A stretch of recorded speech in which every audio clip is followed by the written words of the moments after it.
All of that is a 20-year journey summarized in 30 seconds. It's all about getting people to connect so they can get their needs fulfilled. We use all types of channels from YouTube to Instagram to really just drive the message, connect with customers with the key pain points. All right, here it goes. All right, cheers. That's a great one. I'm gonna say...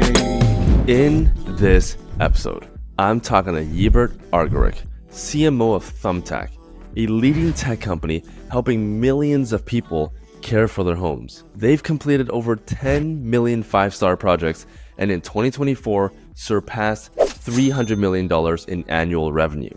We're going to cover number one, how to effectively manage a $100 million PPC budget. Number two, secrets in winning an SEO in 2024. And number three, how to calculate and consider your contribution margin when thinking about your marketing budget and more. And every time he can't answer a question, as usual, we both have to take a shot of hot sauce from our sponsors today, Seed Ranch Flavor Co. This is my personal favorite.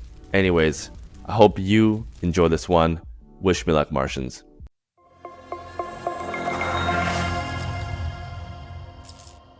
Hello, Martians. Welcome back to another episode of Marketing on Mars. Today, we got the CMO of a company called Thumbtack. Thumbtack basically is a tech company that's helping millions of people take care of their homes and improve their homes. They have over 10 million five-star projects and counting. Llibert Argerich. Am I saying your last name Argerich, right? You nailed it. Hey, Simon. Thanks for having me. Llibert, thanks for and remind me again your background, your family background. What's the heritage again? So I'm from Spain, from northern Spain, from Catalonia. So Argerich is very much a Catalan name. Nice. Okay. Yeah, it's one of the easiest names that you'll find out there to pronounce. You know. Yes, Llibert Argerich. Yeah, very easy. Yeah. Yeah, very common. Very common. Very common. No, thanks for coming on. I'm really excited to talk about we've never had a guest on that's working for a company like yours, so would love to dive into it and talk about marketing, nerd out about all this stuff. But before we do that, we've connected with you. You know the theme on the show. Yeah, there's going to be a lot of hot sauce related to this, and we're going to start off the show. Yeah, we're already seeing the signs floating around. Okay. We're going to start it off. Today's show is sponsored by our sponsor, Seed Ranch Flavor Co. I think they sent you three things, right? What do you have in front of us today? I have this one, the umami. I have the truffle hound. Yeah, okay. I got the truffle hound too. And then I have the one that I want to avoid at all costs. This one. Which one? Oh, the Nash Soul? Oh, no. The umami one's the hot one. Yeah. The umami one's a hot one. Yeah, the umami one's. Yeah. Oh, my God. Okay. So I'm thinking let's start off light and then we'll go spicier. Yes. Okay. So the lightest one is the truffle one. So we're going to try this one. That's my favorite one. Yeah. Which is delicious. Yeah, it is. Yes. A lot of our guests' favorite. All right. Start it off. So we're loading out, right? Okay. We start easy. I love that. It's like kind of my mouth is going to be on fire for the rest of the podcast. Great. Hey, this is good. All right. Here I am. Cheers. Cheers, man. All right. That's one's good. Yeah, I don't look forward to the umami one. Yeah, the umami one is really spicy, so we'll be careful about that. Yeah. So before we start anything, you're based in SF, right? Mm-hmm. That's currently. Right. Maybe tell us a little bit about your life right now. Like how's everything going for you, your life and everything? Maybe things that you're working on in the last year, like personal, business, whatever. Just like however you want to take it. Yeah, thank you for asking. So listen, I've been living in SF for the last 6 years. One thing that's happening right now that's very exciting for me personally is I'm about to become a citizen, which is very exciting. My wife got her citizenship last week. My exam is next Tuesday. So I'm excited and a bit nervous. She told me that it's very straightforward as long as you know the answer to the questions. So Question one, what does USA stand for? oh, damn. Oh, you're out. United States of America. You got to go back. Yeah. Yeah, exactly. Well, that's, but it's exciting. I mean, we've been here for 10 years. It was always a dream of ours to come to the US and to California, and specifically the Bay Area. So we made it happen 10 years ago, and we've been living here ever since. And now this next milestone of becoming US citizens is huge for us. So and it's happening at the same time as we celebrate 25 years together, which is Holy awesome, smokes. right? So it's a big year for us. And it's been 1 year since I've started working at Thumbtack. So it's just like 2025. 2024 has been a big year for us. So yeah, very excited. Wow. That's insane. 25 years. So you guys have been together. You guys were together even like before SF. You were, where were you we've before traveled SF? the world. So we met in a country in Europe called Andorra. It's one of the smallest Andorra. countries in the world. Wow. It has all of 70,000 inhabitants. This is where we grew up, two of us. Then I went to France to do my university. She went to Barcelona. So we did long distance. Then I moved to Barcelona. From Barcelona, we went to London. We said, hey, we don't speak English.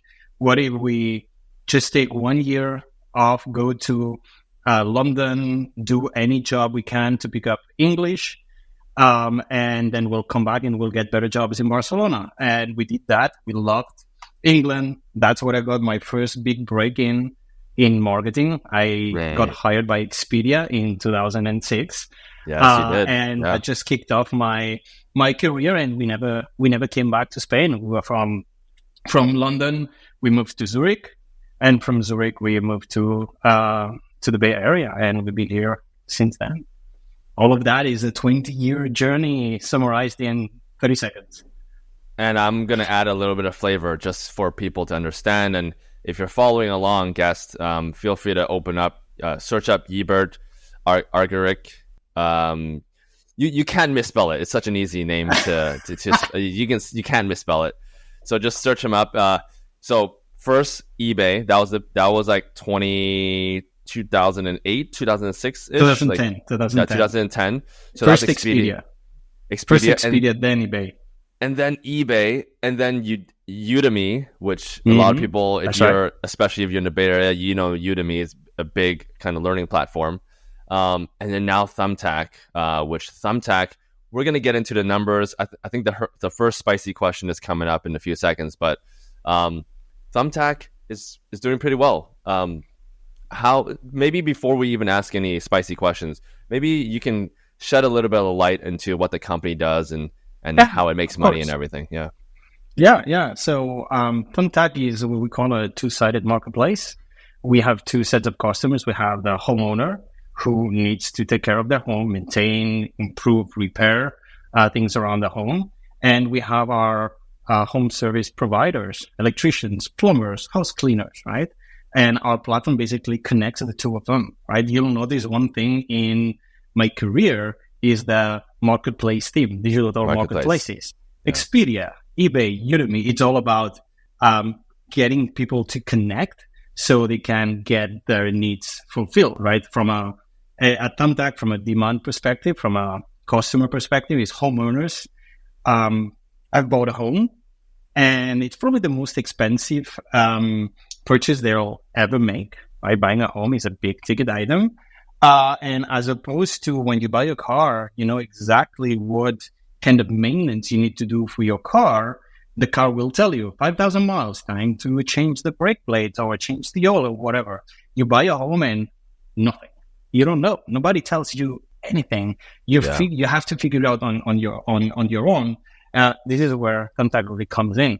Our mission is to help homeowners accomplish more around their homes, take care of their homes, and be the only app they need to really maintain and manage their home. From a supply perspective, from our pros, they have businesses, right? Whether that's a business on their own and they're a plumber and they do jobs, or it's a big company that services multiple cities and areas, is a national pro. They want to grow their business. And Thumbtack is here to provide them with high quality customers for them to grow their business. Yeah. I might regret this question, but so we like to get the audience to know what scale the company is at. So I've done a little bit of research. I kind of know how much revenue you guys make, but how large are you guys? Like, how much money are you guys making per year? I can share that. It's public. We announced it last year. So in 2023, we made $300 million in revenue. Insane. That's crazy. That's crazy. And follow-up question. I assume there's going to be a lot of costs towards it. Are you guys pretty profitable? Do you guys have like any stats on profitability as well that you can share? Yeah. We're in 2023 was our first EBITDA break-even year. So Nice. we're on our way to profitability. Yep. What was that? What was the profit margin again on that? Is that The shareable? profit margin, again, I think I'm going to have to... It's not because I don't want to share, it's because I don't have a number on top of my mind, but it's a single-digit positive EBITDA for the Single year. digits. Okay. Yeah. All right. So it's just right at the moment where we've been on growth mode, and you're starting to be break-even and then positive cash flow. All right. Ah, Okay. that's Oh, awesome. yeah. The team is not. You Yeah, guys are top. You guys are top. yeah. That I thought that was good. Like single-digit. That was a good. It's a good answer. answer. But, It's single-digit EBITDA positive for the yeah. year. Okay. 300 mil, first year break even. Congratulations. For that, Thank you. we'll take a shot to celebrate. Okay. So And which one are you going for? let's go for the Nash Soul. The Go for Nash the Soul. Nash Soul. Yeah. This one is like a little sweet, isn't it? Have you tried it yet? It is sweet. It's like, yeah, it's very good. Yeah. All right. Pour a little bit more. Oh, that's a lot. Yeah. All right. All Cheers. right, here it goes. All right, cheers.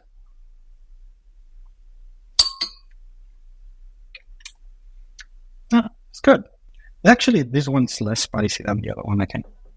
No? I think so. Not according to your face. I just don't. I mean, the team knows this. I like, if it's going to be spicy, just hit me with the spice. But it's like kind of sweet and a little bit sour. I don't know. But the taste is good with food, but on its own, it's kind of weird. On its own, like, yeah. You know what I'm saying? Yeah. Hey, but delicious on food. Who does sauce shots? Come on, man. I know. What kind of psycho decides to take shots? That's some crazy stuff. But it is really good on food. Have you tried it with food yet? Oh yeah, of course. Yeah. Yeah. I mean, look at this. My bottles are well on their way. Look at this one. Wow. See? Yeah. Wow. That is impressive. Yeah. That's very, very Love impressive. All right. Our team has prepared a few kind of personal questions just to get to know you a little bit personally. We saw that you grew up in, like you mentioned, one of the smallest and oldest countries in the world. And then from there, you've jumped into so many different places. Like you mentioned, London, Spain, and now in the US. And you didn't really speak English during that period of time. You were just learning English. Tell us a little bit about your path, not speaking the language and working in countries where you had to learn, and how this shaped you into the person that you are today. And do you have any advice to some of the younger folks that are listening that maybe are in the same situation as you? Absolutely. Thank you for that question. Listen, one of the challenges was, I mean, for growing up in the 80s, early 90s in Spain, learning English was not a thing, right? And if you learn it very late. And I had a very basic, not even first certificate level of English, right? So, and we knew that professional English opens the doors, right? So, we decided to just go and learn, and landing in London at 25 with my girlfriend at the time, with no job and looking for any means to make ends, right? And no money. It was very formative, right? It was like character building. And I remember just basically my first week in London was going to Starbucks and Cafe Nero's and McDonald's and all these places and asking for a job and getting a lot of rejections. No, your English is not good enough. And I'll always remember this one guy, Stan Whitehead. I'll remember this guy forever. It was at PC World, which is kind of a Best Buy, but in the UK. And he told me, "Oh yeah, I like your style. I like your English is not great, but we'll work on that." And he gave me a shot, and I got my first job as a laptop salesperson in a PC World in London with my broken English. And it was amazing. It was amazing to be able to do that. And obviously I had the fear, and I just was making shit up as I was going on. And sorry, excuse my language, but no. It was just like I was figuring out on the go, and I was very appreciative of every moment, right? So even a job that was not what I had spent 4 years at university for, which was selling laptops, right? But the fact that it gave me the opportunity to learn the language, to meet people that I would have never met in Spain or in Barcelona, to learn a little bit of the business jargon and make connections there, and ultimately allow me to apply for a job that would kickstart my career in marketing was fantastic, right? And one of the things that I carry with me around a lot up until the day is when I got my first job as a marketing assistant at Expedia. I used to come out of the underground, the tube in London, in Leicester Square, and I would go to Starbucks, and I would walk 5 minutes from Starbucks to the office. And those 5 minutes were the best 5 minutes of the day for me. Wow. Because I was in London, I was having a Starbucks. There was no Starbucks in Spain at the time, right? Or in Andorra, right? And I was with a coffee of Starbucks, this big American brand.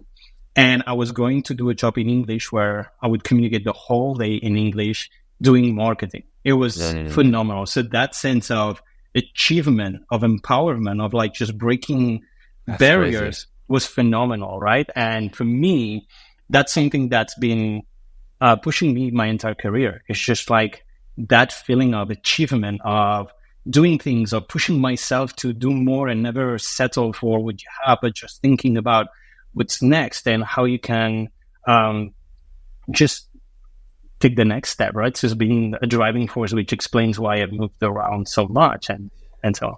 Yeah, I totally, like, I didn't have the exact same experience to you. I had a similar experience though, if you don't mind me sharing. I couldn't speak Mandarin Chinese when I was in university, and so I could only speak English. And so my second language was Mandarin Chinese, and my first job required me to have to speak and travel to Asia, and so I learned Mandarin because of that. And learning a new language is like the greatest freaking thing. It was so hard to learn, and I had to. I mean, you remember, like, it's that. Not a lot of people have the luxury in their lifetime, but if you do learn a second language, it will change your life. And then once you unlock that first language, learning that third and fourth language just becomes that much easier. And it has helped me so much in business. Being able to speak the language that the other person on the other side is speaking helps you build a stronger relationship. It'll be better for business, better for friendship, better for everything. And I think, I love that story. Thanks for sharing. Thanks for sharing yours. Yeah, I agree. Yeah. Let's see. We'll ask one more personal question, and we'll jump into marketing, which is what we're trying to talk about. Do you have like a I'll ask you this one. Do you have like a hobby or interest that you have that people that you know professionally will find surprising? Like people in Thumbtack, like in office, if they knew about this this Oh. hobby or interest, they might be like, "Whoa, I didn't expect that." Well, I think no. Most people, I'm very transparent, and who I am, so I don't think anyone's going to be surprised, because it's something that I wear. It's my personality. It's my lifestyle. I'm a triathlete, so I compete in Ironmans, and pretty much everyone knows that because I train a lot and I'm in competitions, and I like talking about it honestly, because it's a passion of mine, and there's a lot of people at work that share either run or swim or cycle, so I don't think it's a surprise, but it's a lifestyle, and I train probably 10 to 15 hours a week, either running or swimming or cycling.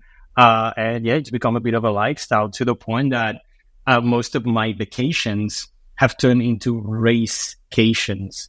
We pick different spots around the US or around the world, and we'll go for 10 days. And at the end of the vacation, I'll do my race, right? And then we'll come back home and then just another notch on the belt. Follow-up question to that. Number one, which are you the strongest at between running, swimming, and cycling? And then the second question is, what has been your favorite place to race? Yeah. So I'm a stronger runner. I've run my entire life. I picked up cycling when I was 30, so pretty much the train, later on, so it's impossible to get good that late in life. Running, swimming, and cycling. My worst is cycling. And I'll tell you the favorite and the most beautiful. Hawaii is absolutely breathtaking, and doing a half Ironman in Hawaii was just incredible. My favorite place to race though is Santa Cruz. I do that one every single year, and it's just it's the funnest, it's the most nicest courses you can have. The ambience, the people is just amazing. So, yeah. Cool. Okay, we're gonna do a this or that. We're gonna do a this or that segment for a quick 3 minutes, right. and then we're gonna switch over to marketing questions. I realize that it's been 20 minutes and we haven't talked about marketing. So, all right. So I'll ask you a few questions, and you just very quickly give me the answer. So, flying cars or teleportation? Teleportation. Ooh, me too. Pineapple on pizza or no pineapple on pizza? Oh, I know the right answer is no pineapple on pizza, but I do like the pineapple on pizza. Me too. Hey, hate us all you want. I like that too. Big city or small town? Big city. French cuisine or Spanish tapas? I know you've been to both places. It's got to be a Spanish tapas. Okay. Which department of Thumbtack do you dislike the most? That's a great one. I'm gonna say just the weakest, the weakest department of the company. Because they make me do all of the accruals, then be on the money. Yes. I'm sorry, guys. Oh no, he answered. All right. Well, I'll take a shot for that, and I think that's thanks for. Okay, I'll gladly take a shot of that, and I'll wait for the umami reserve with a lot of love. So. A lot of hate with a little bit of love. All right, I'll do a shot for that. That was. Cheers. Oh, that's extra incentive for me. So if I answer, then you'll take a shot. Okay, so I'm gonna answer a moment. Yeah, please answer. Okay, let's talk about Thumbtack. This is why we're here. I know I love spending time with you. I know you hopefully like spending time with me, but really this is to talk about Thumbtack and to show off the company. So, you guys obviously two-sided marketplace. Marketplaces are difficult because you got to market to two sides. So your marketing budget could be double essentially. Depends on how you do it, of course. What do you think has been the secret for success for Thumbtack? I mean, I know you've only been there for a year, but you've kind of learned about the history, what do you think is the secret sauce for Thumbtack to winning in the marketplace industry? Yeah, I mean, the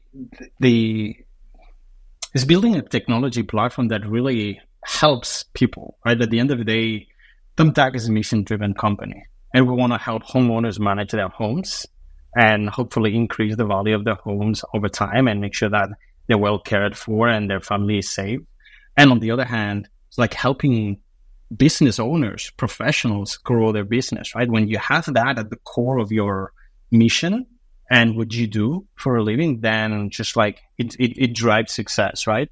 And I think the way Thumbtack has been able to really grow to the scale that it's today is by putting customers and pros at the center, right? When we think about the value that we deliver, is really how to connect them the best as we possibly can, homeowners and pros.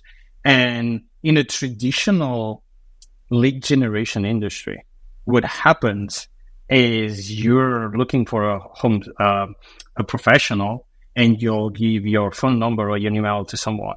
Yeah. And then you'll be bombarded by 5, 6, 10 people reaching out to you, because what companies traditionally do is they'll sell and monetize your information.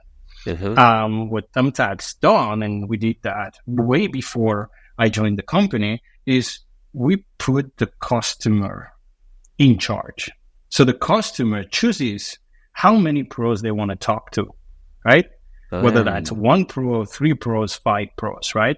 Thumbtack's going to tell them, based on the information that you've given us, we believe that those are the best 3 pros for the job that you need in your area.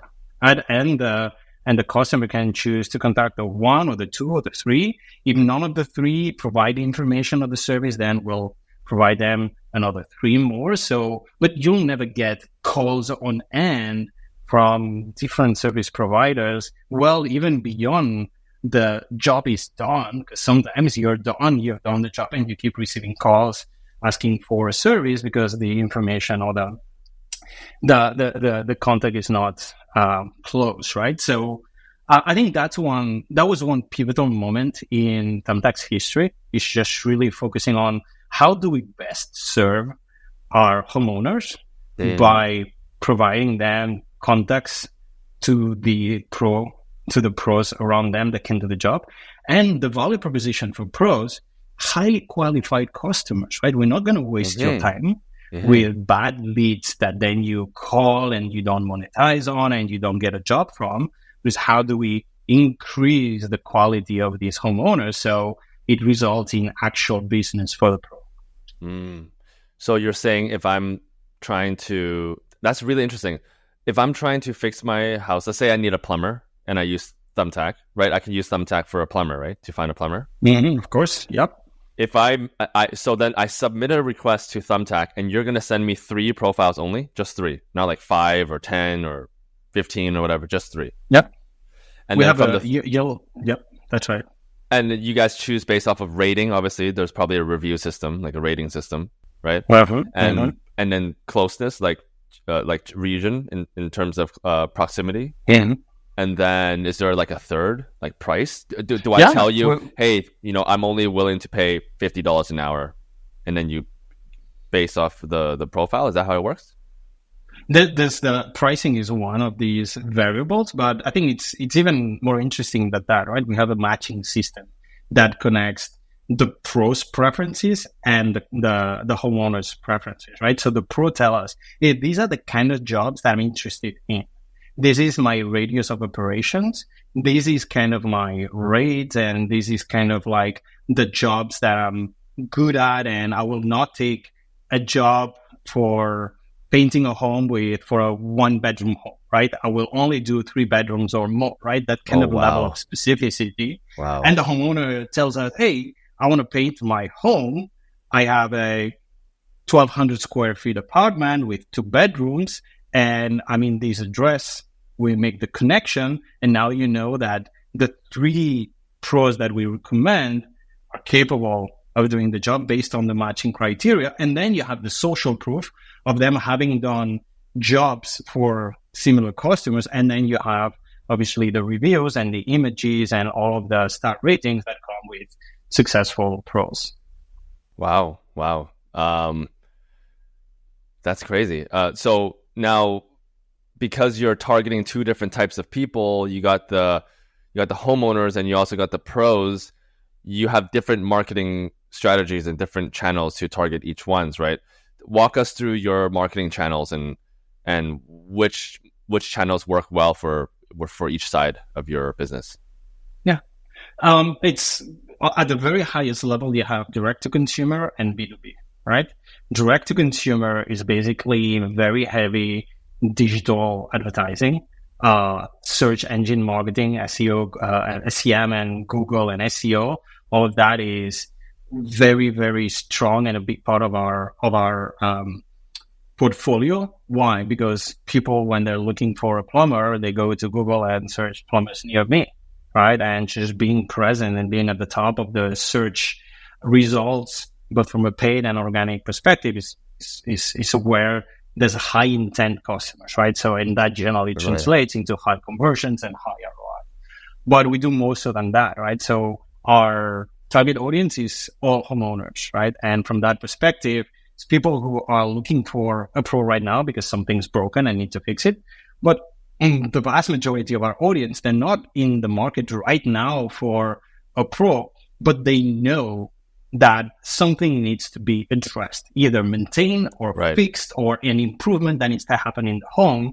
And that's where our social media efforts, our connected TV efforts, our linear TV efforts, our basically top of the funnel kind of advertising really comes into play, right? And we use all types of channels, from YouTube to Instagram to connected TV to linear TV and so on, to really just drive the message, connect with customers with the key pain points. We know that being a homeowner is hard, and there's a lot of uncertainty about who to hire, what to do. And more often than not, it leads to procrastination.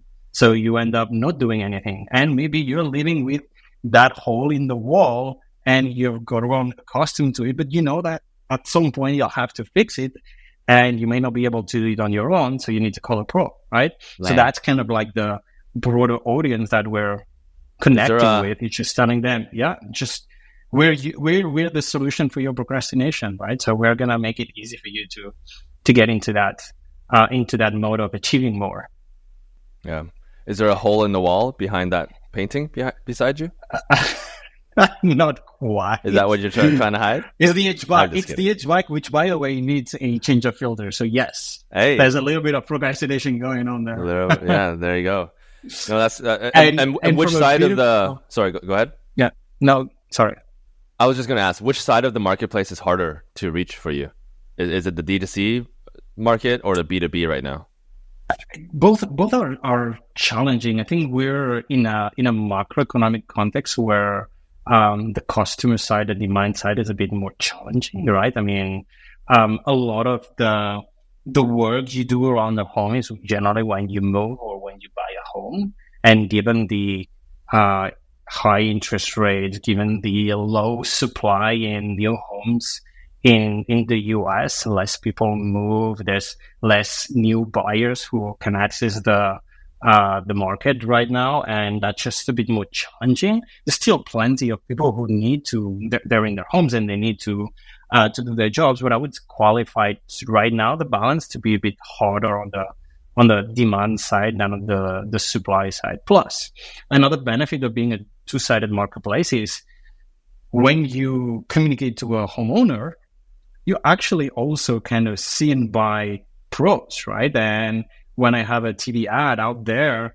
that tells homeowners how easy it is to hire a pro and get stuff done around the home, then the pro sees that as well, and they see that as an opportunity for them to sign up and see their business listed on Thumbtack.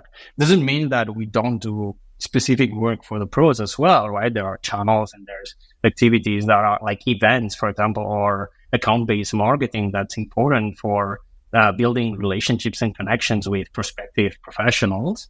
But there's a lot of synergies between the B2B and the D2C side the marketing spectrum. Awesome.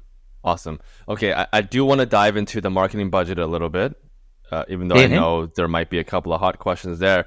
But before we do that, we'll move to another hot segment called Rapid Fire Round. So I'm going to ask you. All right. These are I have not seen any of these questions yet. This is made by our team, You our have not? lovely team Okay. that are watching today.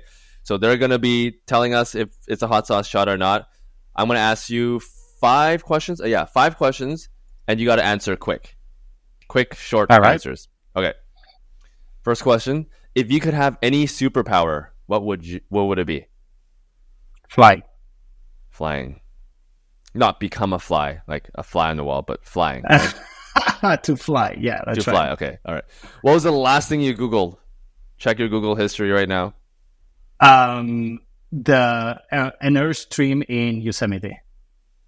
I'm going glamping in a couple of weeks, and we're looking for Airstreams to stay at inside of Yosemite. Stream? Earth Stream? No, Airstream, like the Airstream. RVs. Airstreams. Okay. This is where the language becomes a bit of a challenge, right? No, I love the accent. It's. I'm sure our team loves it too. What's the most embarrassing thing that's ever happened to you at work? Well, yes, my first job at Expedia, I was having a coffee, making myself a coffee. It was in the London office, and this person comes to me, super nice, and it's like, "Hey, how are you? What's your name? And what do you do?" And I say, "Hey, I'm Llibert. I'm a marketing assistant." And I say, "And who are you? What do you do?" Like, "Yeah, I'm the CEO." I was like, "Okay, I should have probably known that." But yeah, from that moment on, I made sure that I knew all of the execs in the business anytime I joined. Ooh, perfect, because the last question is going to require you to have a little bit of knowledge of that. Question number 4. What's the most used app on your phone? Strava, by far. Strava? Strava. Yeah. Okay. It's last a question. social network for athletes, for those who don't know. Okay, cool. If you had to choose your least favorite CEO that you've worked with, would it be the CEO of Udemy, Greg, or the CMO of Thumbtack, Marco? Your least favorite CEO. No, I love both of them. No, But you have to choose. Yeah. No? I have to choose. Your least favorite. It's hard. It's both of the hot sauce. I'm gonna have to take a hot sauce. Okay. You gotta keep your job. Like both of them. You gotta keep your job. I got it. All right. It's not like that. I genuinely like Marco, and Greg was an amazing mentor for me. So. All right. So we're going to This one. Umami. Let's do it. Okay. This is All it. right. This is it. Okay. Oh God, I poured a little too much. All right. It's okay. Oh yeah, We'll do that's it. a lot, man. All right. It is. Yeah. Cheers. Cheers. Yeah. That has a kick. Yeah. It does have a kick. Yeah. It's delicious though. It's great. It's great. I love it. But it does. I'm kick you. happy I trained myself for the last 3 days. Did you? Eating them. Yeah. I basically yesterday I had a pizza, and I put the umami sauce on top of the pizza. So that's how. I can imagine you in the washroom just being like, how much revenue do you make? You know, just taking shots by yourself. Just Shots, preparing. yeah, exactly. Yeah. It's all about practice and training. That's the mindset. Did you expect any of these questions, by the way? Any of these hot questions? Not that one. I was expecting a different one. I was expecting, hey, who's your least favorite leader you worked for? And I could have gone back 20 years back.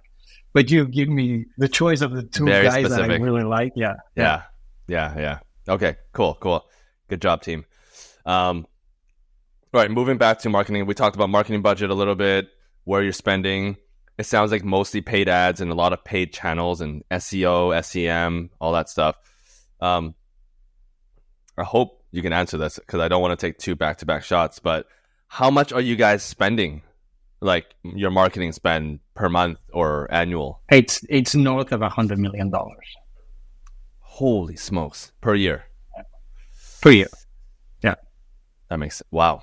So that's 33% of your revenue being spent on marketing, Quick which math. is quite high. Which is quite high, right? Yeah. Was it the same case for? But our profit margins are very high as well. So Our margins. just you need to take that into consideration. Single digits profit margins, which means they're probably paying their exec team quite well. I know where this is going. I didn't ask that question yet. We'll see. We'll see if we can get you in any other ones. But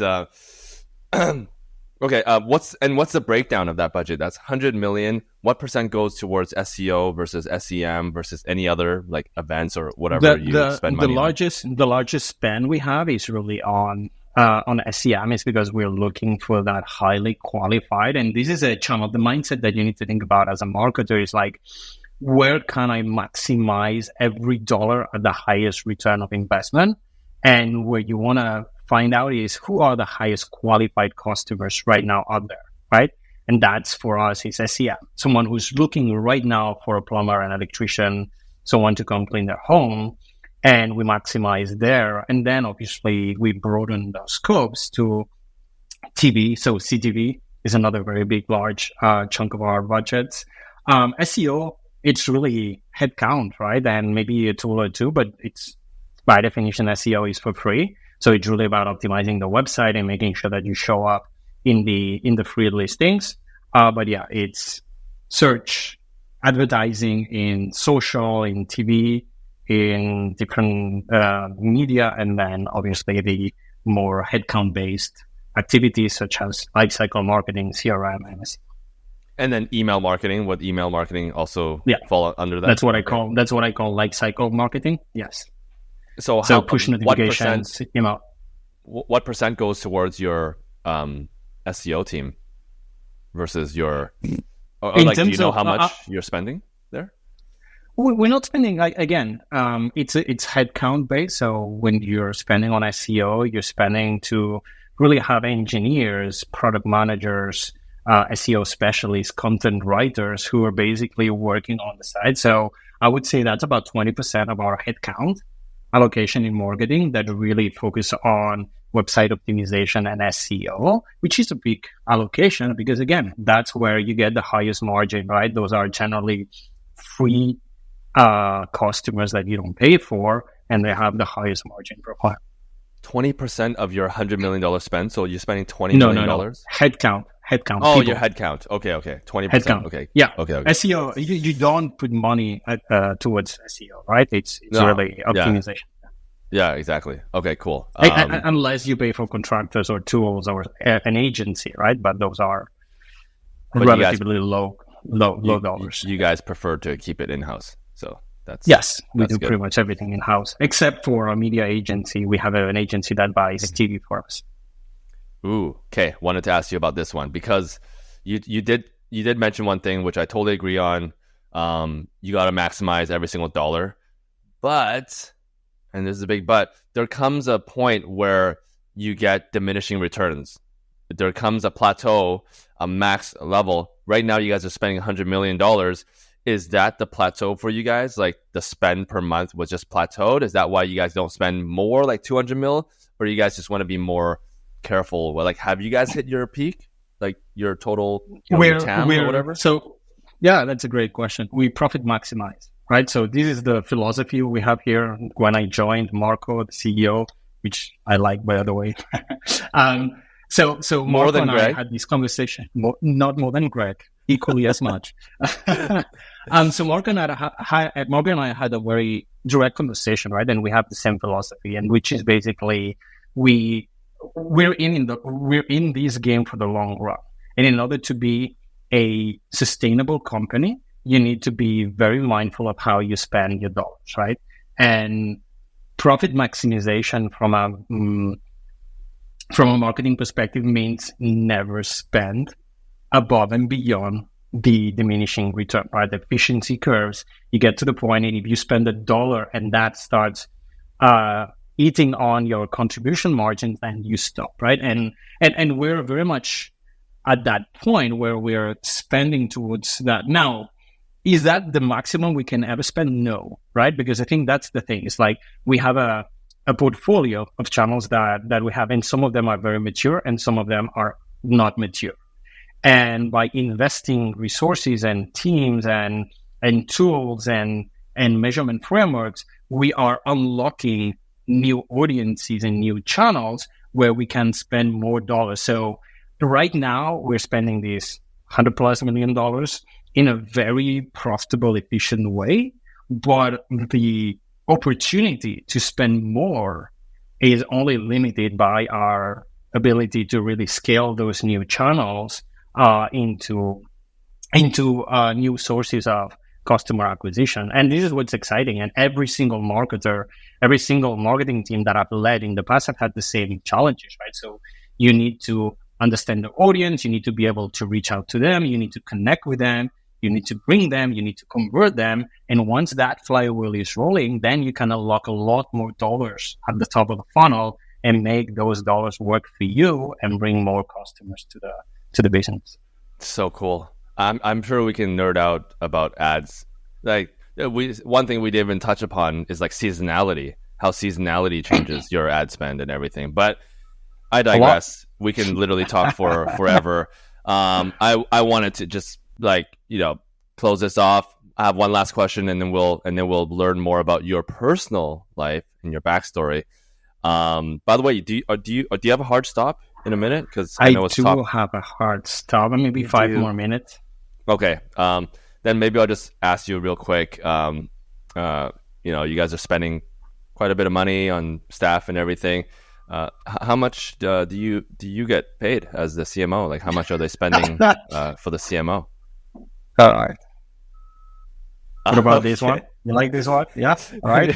not even saying anything. Just go straight for the bottle. I wanted to ask just like $100 million. $1 billion. Yeah. All right. Let's do that. All right. Cheers. Salud. Salud.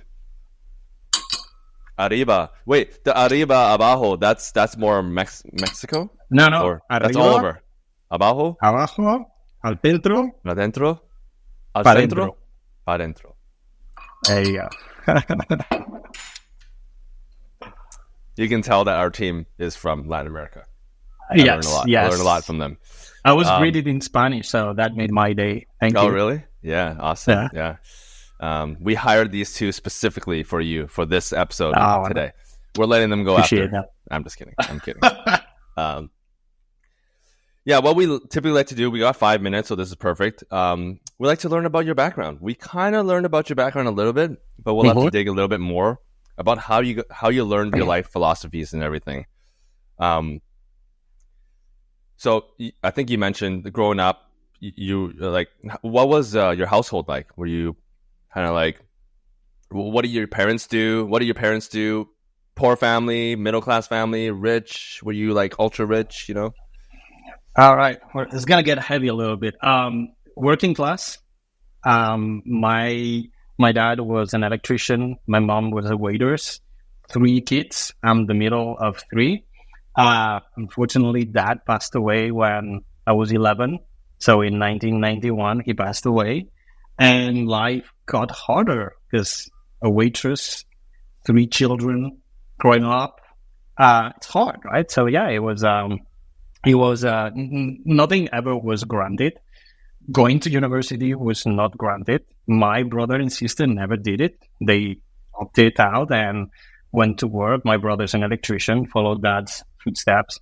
My sister, now at 40, she became a teacher, and she went to university in her late 30s and became a teacher afterwards, but she was in the service industry for a long time. So yeah, it was growing up was a lot of like struggle to make meets and just work and study at the same time to really be able to get to what I am today. But that, I mean, first of all, thank you for sharing that. I mean, that's of course. It's not easy losing a family member, and especially growing up and you see your mom as a single mom have to raise 3 kids. My mom also was a single mom, raised me and my younger brother. I'm the eldest of 3 kids, but at the time when my mom was single, she only had me and my younger brother. I guess she had a little bit of an easier time, but I mean, all the single moms out there, hats off to you. My mom was working 3 jobs, 1 part-time, because no one would hire her full-time if they knew that she had another job. So she went from one factory to another. I think she made clothes on the side. Like, she was a seamstress, and she did a bunch of things to raise us. What do you think was the biggest thing that you learned from your mom? Like, kind of like, what was your big takeaway watching your mom raise you and your 2 siblings? Never give up. Never give up, right? Fight, and doesn't matter how hard life gets. Just live to fight another day. Just wake up in the morning, do your thing, and continue pushing and working and so on. And that resilience, that strength that came with just like doing what she did and really giving us the option she could give us, right? And not a lot, but within her capabilities. Yeah, it's like that resilience is what really came through strong growing up, and seeing mom really just work hard, right? And I have to give my older brother a shout out, because he opted to quit school and work and then help mom, so the younger ones could also just finish school, right? So that was amazing. He became kind of a little bit of that. Well, Llibert, thanks for coming on the show. We'll end off on a strong note. I think we did 5 shots. My mouth is on fire. Yeah, is on fire. Before we wrap up, any lasting words that you want to add, or maybe things that Thumbtack is going to be releasing, something that you want to plug for Thumbtack, or maybe things personally that you're working on? Listen, I'm very excited about the work that we're doing at Thumbtack. I'll just plug quickly. I think as a marketer, and maybe it's more of an advice for marketers who are listening or watching the show, there's nothing's ever perfect, and nothing always works the way it should work, and there's always better ways of doing things. And I think what really, if I reflect in my career, what's made me successful and be where I am today is never being content about how things work right now. So I came into Thumbtack, and the biggest challenge we had is like, hey, when you need a plumber, people, more often than not, people ask their neighbors. It's like, hey, do you know a good plumber, right? And that's word of mouth, and that's our biggest competitor from a marketing standpoint. And we said, okay, that's a great marketing challenge. I'm excited about that. And what I'm going to do about it is try to build a brand that's going to compete against word of mouth. That is a big challenge. It's very exciting. Yeah. But it's very exciting, right? And what we're doing is like we're testing many different things. We're just, instead of trying to blast the entire United States with a ton of TV, we're going the opposite way. We're going local. It's like, hey, can we win one city at a time? And can we just like try to appeal to people in San Francisco? Our marketplace is very local. If you live in zip code X, then you're only interested in the pros that serve that zip code. You don't care that Thumbtack has 10,000 pros in New York if you're in San Francisco, right? So it's like, how do you learn and really connect with your businesses, who your customers are, what their pain points are, and try to solve that as best as you can, and iterate, learn, and fail. And fail is totally fine, right? So you can fail many times, and as long as you learn and continue iterating, that's the game, and this is what keeps me coming back every day to do this, right? Amazing tips. Thank you so much, Llibert. Thank you for having me. Like, I learned so much. I'm sure our team has as well. We'll definitely have to do round 2. Maybe. Oh, I'm actually going to SF next week, so maybe we can even meet up next week. But all right, send me a note, and we'll have a coffee, man. We'll have a coffee. Okay. Well, thank you so much, and we'll catch you in the next one. All right. Take care. Thank you. Bye.